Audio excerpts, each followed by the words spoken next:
If it's your first time visiting Playa del Carmen, there are a few things that you'll want to know, like where to stay, what to do, how to get around, and the common mistakes that catch tourists off guard. As locals of Playa for over 5 years, we've got tons of insider tips to help you make the most of your trip. Make sure to stay till the end where we're sharing the most common scams and how to avoid them. So if you're thinking of planning a trip to Playa del Carmen and wondering what time of the year is the best time to visit, there are a few things to consider, but we are very privileged to be located within the Mexican Caribbean, so the weather is pretty great almost year round. Starting off with the springtime from March to around mid-June, one thing to consider is spring break. We would recommend avoiding spring break because things are just chaotically busy. But other than spring break, that's actually shoulder season, so you don't have a lot of people down here. You tend to get pretty discounted rates on hotels. The beaches are very quiet. Tourist activities are pretty quiet. You can kind of book things on a whim. Springtime is pretty good if you don't love the crowds. Summer is the season that we personally do not recommend. It's extremely hot, extremely humid. There's a lot of people because there's Mexican holidays, so you will find parks, you will find restaurants, Fifth Avenue, pretty crowded. So it's the season that we do not recommend because of the weather personally. Yeah, and just to keep in mind, the Mexican school holidays typically fall over the month of August. So that's when hotel rates boom. And that's when you get a lot of domestic tourism. So moving on to our absolute favorite time of the year, which is winter. Winter we just personally think is absolutely fabulous. You've still got bright blue sunny skies. It's nice and warm throughout the day. You've still got a bit of humidity, but it's comfortable enough. You're not sweating all day. And then at night it gets chilly enough for you to wear a pair of jeans, maybe a little cardigan.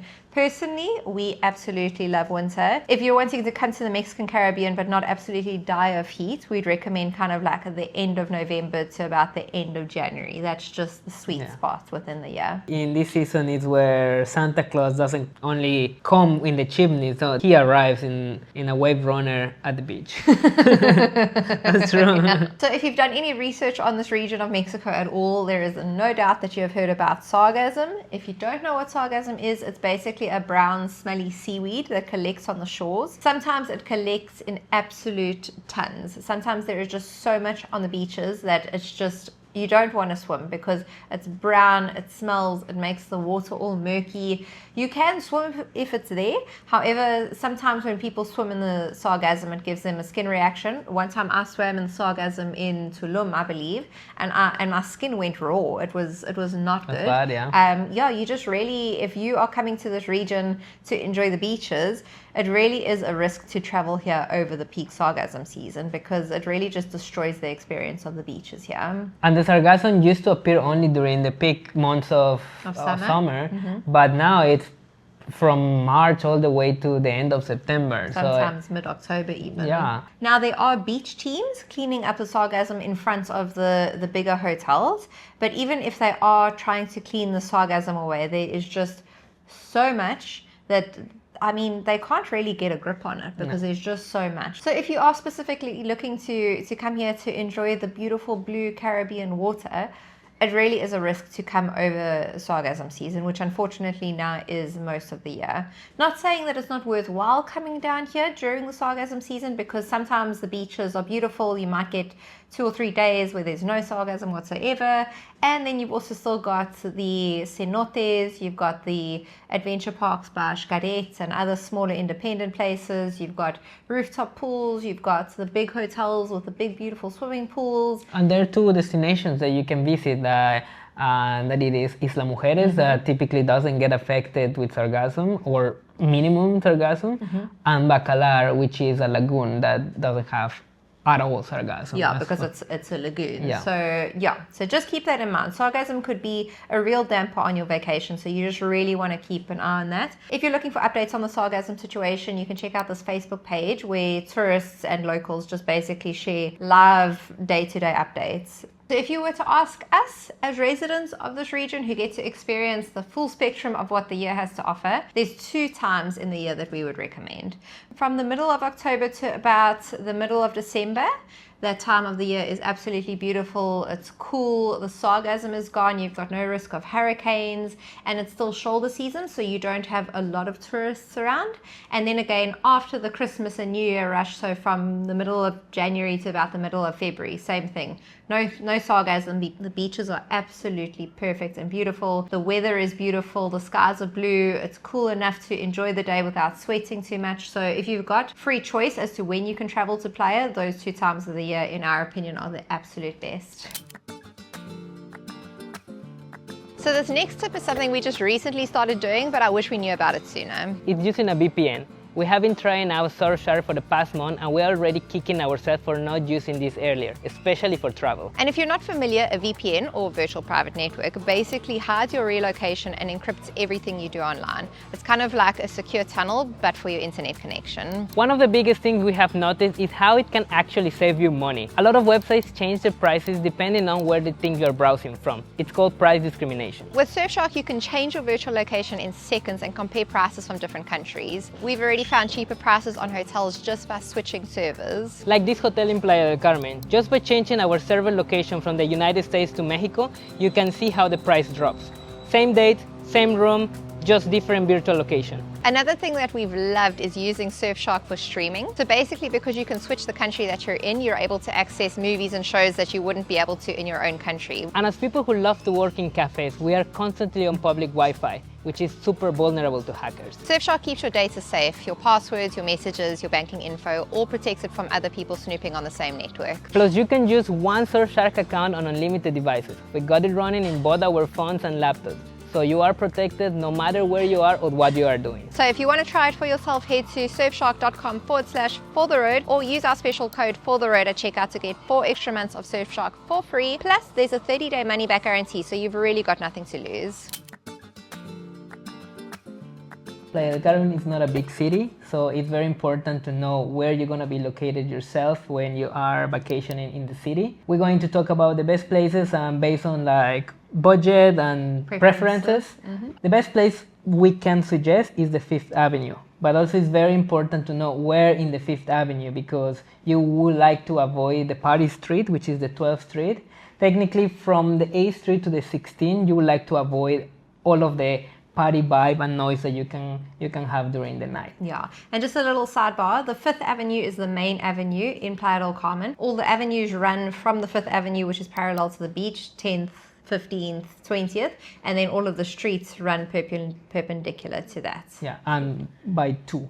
By 2, exactly. If we were coming to Playa, this is where we would choose to stay. Right at the end of the 5th Avenue, there is a very beautiful, exclusive, gated community. It's called Playa Car. Now, within Playa Car, you've got access to all-inclusive hotels as well as vacation rental. There really are a lot of different types of accommodation options that you can find within Playa Car. The nice thing about Playa Car is it is close enough to the 5th Avenue for you to walk there, but you do just have a little bit more security and privacy, and it's a little bit more quiet, a little bit more beautiful than if you were to stay in main Playa del Carmen. A lot of people come to Playa del Carmen to stay in all-inclusive hotels. Something that you have to keep it in mind, most of the hotels will be located along the highway. Yes, these hotels are listed as accommodations within Playa del Carmen, but they are not within the city of Playa del Carmen. This can create a huge impact in your budget if you are thinking to go from your all-inclusive hotel and visiting Playa del Carmen city. Yeah. Because the taxis here have very high rates. So especially if you're going from the hotels that are on the highway into Playa or into Cancun, you're looking at like anything from about $40 to about $80 per trip one way. So keep in mind when you're booking your accommodation that it's within the city of Playa del Carmen and not along in the highway, unless you want to stay in these hotels and you just travel for one day to Playa del Carmen. If you're looking for something a little bit more affordable, maybe something a little bit more homey where you've got a kitchenette, maybe a rooftop pool, you'll find a ton of vacation rentals within the city of Playa del Carmen, specifically more like condo style rentals. Those you're mostly going to find behind the 5th Avenue. So anything on the 10th, the 15th, up to about the 20th Avenue. Those ones are good. Anything in Centro, anything in Zazilha, those will give you the best opportunity to stay within Playa del Carmen City. Now, if you are really on a budget, you can look for stuff that is on the other side of the highway. So we like to think of Playa as two different sections. You've got the ocean side, the fun side of the highway, which is right by the 5th Avenue, the ocean. Then you've got the main highway that takes you further away. The local side. The local side. But if you're looking for more of a longer term stay or something that's really within a tight budget, this is where you'll want to look. The neighborhood that we would particularly recommend is Punta Estrella or anything near the shopping mall, which is called Plaza Las Americas. If you have stayed in Playa del Carmen before and you have any particular accommodation or area that you like, please let us know in the comments, because people will be watching this video and reading the comments and they can have more options where they are planning their vacation to the Riviera Maya.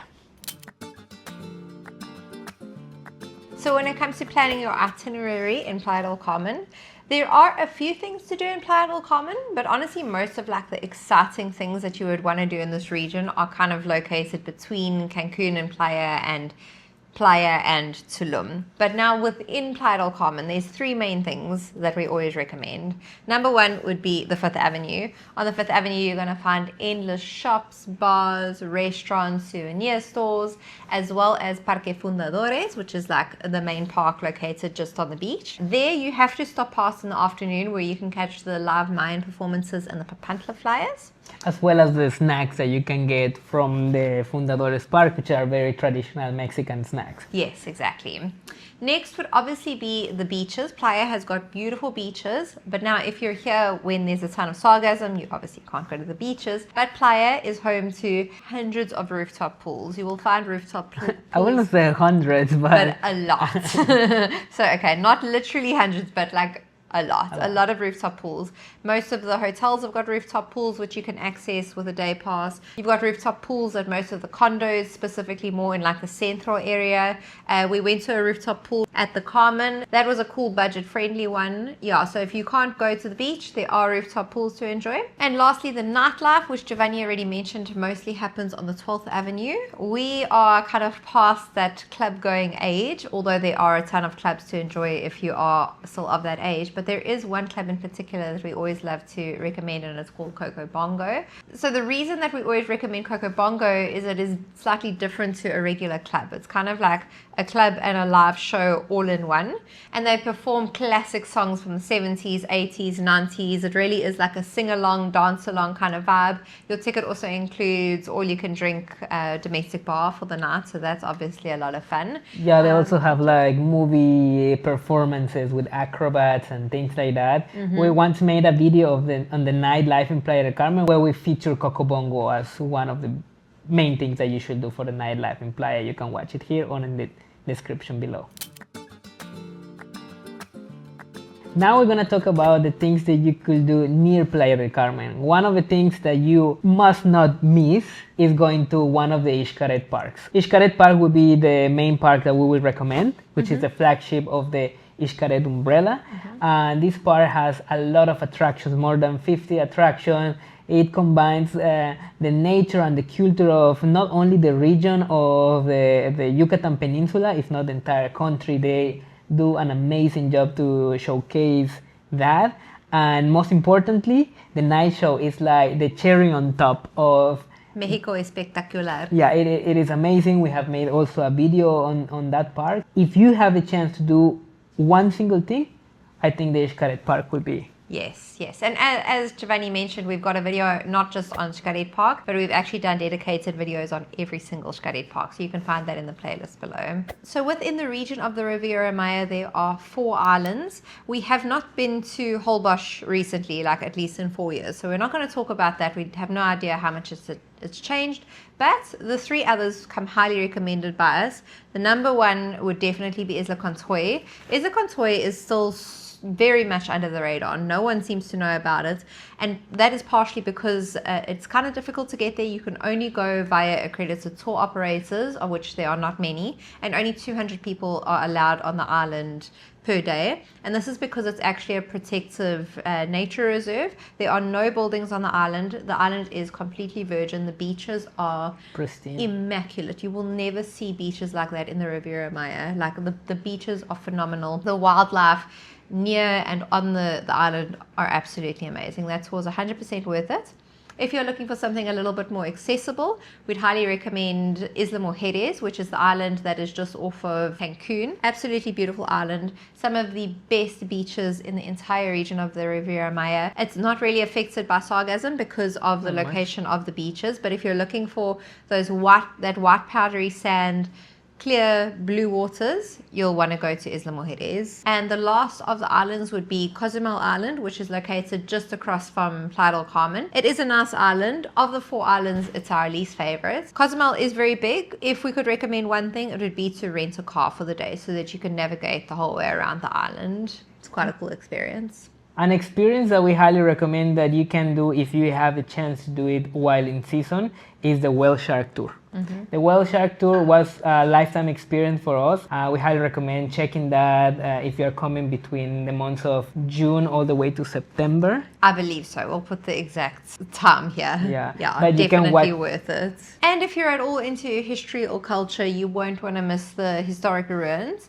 Near Playa del Carmen, there are 2 main ruins. You've got Chichen Itza, which is the massive ruin site that is one of the 7 wonders of the world. That one is a little bit further away. You need an entire day just to get there, navigate around the entire complex and come back. Absolutely worth it, specifically if you are into history and culture. Otherwise, if you want something that's just a little bit closer by, a little bit smaller, a little bit more casual, the Tulum ruins, which are very unique in the sense that they are the only Mayan ruins that are located right upon the ocean, so you can actually see the ocean and the ruins. It's very beautiful, but much smaller than Chichen Itza. So as you guys might already realize, Giovanni and I have experienced most of what this area has to offer, specifically when it comes to the tours and the parks and the experiences. So we took all of that knowledge and all of that experience and packaged it up into the 9-day Riviera Maya itinerary and map, which you can find on our website. However, we are running a raffle for the first week that this video is live, and the way to enter that raffle the way to enter that raffle is to leave a comment. Each comment counts for a vote, so the more comments you leave, the more votes you get, and it will be drawn a week from when this video goes live. That is correct. Now, Playa del Carmen has dozens, and we literally can say there are dozens of restaurants and establishments within the city. Okay? At the 5th Avenue is where you will find most of the restaurants. Most of these restaurants will be fine dining. You can find Mexican cuisine all the way to Italian and Greek, among others. If you're looking for more authentic Mexican food and definitely something more budget friendly, you'll want to completely avoid the 5th Avenue. Anything starting from the 10th Avenue working towards the highway is where you're going to find the more affordable, authentic Mexican food. In particular, Giovanni and I actually have 3 restaurants that we'd love to recommend. Number 1 would be La Cueva. I always get this wrong. La Cueva del Chongo. Del Chango. Del Chango. La Cueva del Chango, which is the monkey's cave, specifically for the chilaquiles at breakfast time. They are the best we've had in Playa. Yeah, El Gover for seafood. That restaurant is just actually one street away from the 5th, but towards to the beach area. Yeah. I mean, even though it's close to the 5th, the prices I think are pretty decent. But the seafood is amazing. The Baja tacos are delicioso. And then if you're looking for some great tacos at a sit-down restaurant, there is Al Fogón and Al Ñero. Great options, but we actually really like Don Sirloin, and we would particularly recommend ordering the pastor tacos. Also, the sirloin meat is very good. Yes. Yeah, well, I mean, they are called the Don Sirloin. Yes. And in terms of specific food items, we would recommend keeping an eye out for our favorite marquesitas. Marquesitas are a sweet treat. You'll find those all along the street at night. What else? Panuchos salbutes, which are traditional dishes from the Yucatan Peninsula. And tamales. And if you don't go to the La Cueva del Chango for the chilaquiles, you'll find chilaquiles in most restaurants. Definitely try out some chilaquiles. And in terms of tipping culture here in Mexico, tips are very important for the service staff here. Service staff earn very little in this region, so tips mean a lot. 10% is acceptable, but honestly, anything from 18 to 20% is the average here. If you have any food or restaurant recommendations here in Playa del Carmen, please let us know in the comments. We are always looking for new places to try. This is not something that we love to talk about, but it's very necessary for you to know this before traveling to Playa del Carmen. Unfortunately, this region of Mexico is somewhat scam ridden. There are a lot of scams and funny little things to look out for. If you're aware of these things that we're just about to inform you of, you'll be fine. You'll have a great time in Playa. If you don't know these things, that's when people get taken advantage of. So yeah, we don't share this stuff to deter you. We just share the stuff so that you are well prepared. Petty theft and robbery. Honestly, this doesn't happen too often, but just something to be aware of is if you are going to the beach, don't just leave your stuff lying around. That's not a wise move. Usually the beaches are packed full of people, but it is common to hear about people's bags and belongings being stolen off of the beach while they're in the water. So if you're going to the beach with someone, go one at a time. It's not the most ideal thing, but unfortunately you've got to be aware of that.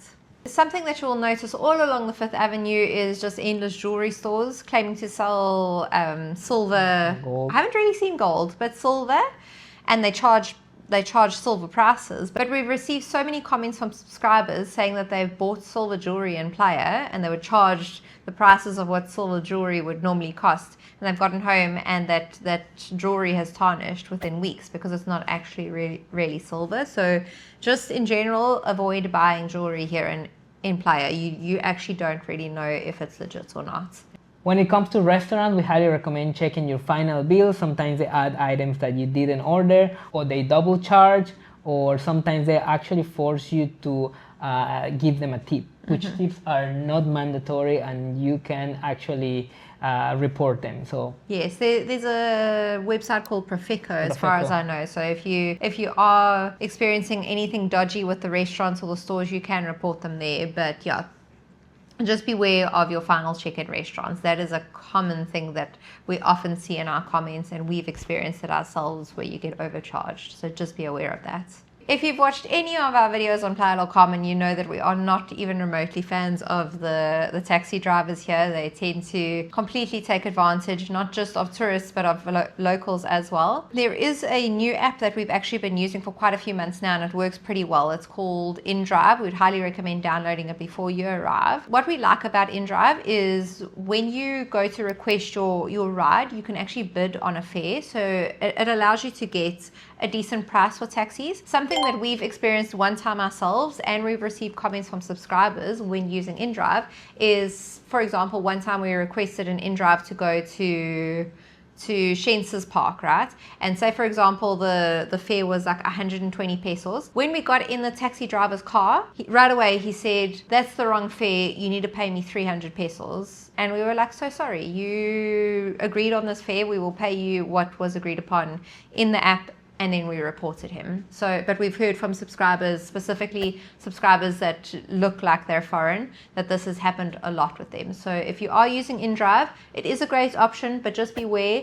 another important thing to keep it in mind when booking your accommodation is noting that Playa del Carmen is a growing city. So there are places that they are next to a construction site or a hotel is being remodeled. When you are booking your accommodation, check the reviews, the most recent reviews, to see if there is something happening, or call to the property to ensure that you are going to stay in a place that doesn't have any construction noise around, because that will ruin your vacation. Yes, if there's anything dodgy that you've experienced in Playa and you'd like to share with people who are watching this video, I'm sure it'll be very helpful. We'd also love to know. We don't get out much, so I'm sure there's things that we've missed, but yeah, please just let us know in the comments. So if you are planning a trip to the Riviera Maya, specifically to Playa del Carmen, pretty much every single individual thing that we mentioned in this video has a full dedicated YouTube video or blog post on fortheroadtravels.com.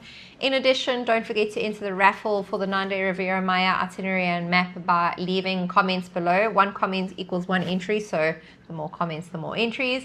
However, if you did miss the raffle, you can find the Riviera Maya itinerary and map on our website, fortheroadtravels.com.